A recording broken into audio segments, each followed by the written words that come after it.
దేవుని కృపావాక్యం వింటున్నాం. మీ అందరికీ ప్రభు పేరట వందనాలు. దేవుడు మిమ్మలను మీ కుటుంబాలను దీవించును గాక. ఆమేన్. పరిశుద్ధ బైబిల్లో నుండి ఒక వచనాన్ని, ఒక లైన్ మనం చదువుకుందాము. అయితే నేను ఫరో హృదయమును కఠినపరిచి. ఇక్కడ ఫరో హృదయము ఎలాగుందంటే కఠినముగా ఉంది. కఠినము హృదయం ఎలాగుందంటే ఫరో హృదయము కఠినముగా ఉంది. అందుకే ఐగుప్తులో ఇజ్రాయేల్ ప్రజలను చాలా ఇబ్బందులు పాలు చేస్తూ ఉన్నాడు. రేయి పౌలు పని చేయించుకుంటూ ఉన్నాడు వాళ్ళతో.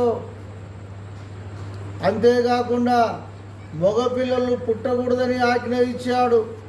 మగపిల్లలు పుడితే ఎమ్మడే వాళ్ళను చంపి పారేయండి, ఆడపిల్లలను బతకనివ్వండి అని కఠినమైన హృదయంతో చిన్న పిల్లలను కూడా చంపిస్తూ ఉన్నాడు. అంతేకాకుండా చిన్న పిల్లలతో పని చేయిస్తున్నాడు, వృద్ధులతో పని చేపిస్తున్నాడు. కఠినమైన హృదయము, కఠినమైన హృదయము. నీ హృదయం కూడా అలా ఉందా? కఠినమైన హృదయం వలె ఉందా? దేవుని నమ్ముకున్నావు, దేవుని ఆరాధిస్తూ ఉన్నావు. నీ హృదయం ఎలాగ ఉంది? నీ హృదయానికి కనికరము లేదా? నీ హృదయంలో ప్రేమ లేదా? నీ హృదయంలో తగ్గింపు లేదా? కఠినమైన హృదయం మారు. ప్రతి విషయములో కఠినంగా ఉంటావు.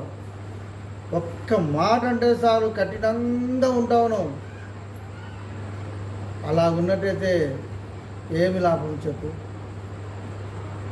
దేవుని బిడ్డలారా, కఠినమైన హృదయాన్ని తీసేసుకో. మంచి హృదయం కలిగి ఉండు.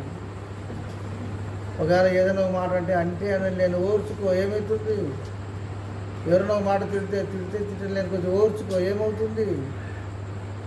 కాబట్టి ఈరోజు వింటున్న వాక్యము, ఫరో హృదయమును కఠినపరిచి.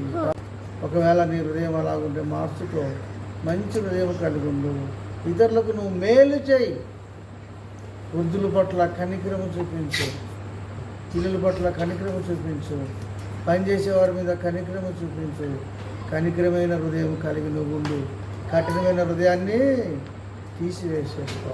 ఈ మాటలు దేవుడు దీవించును గాక. ఆమేన్. ప్రార్థన చేద్దాం. పరిశుద్ధమైన తండ్రి, నీకు వందనాలు, స్తోత్రములు. నిన్న ఒక వాక్యం హృదయంలో ఉంచుకొని వాక్యానుసారంగా జీవించే భాగ్యం దయచేయమని, వాళ్ళను, వాళ్ళ పిల్లలను, వాళ్ళ కుటుంబాన్ని దీవించమని యేసు నామములో ప్రార్థిస్తున్నాం తండ్రి. ఆమేన్.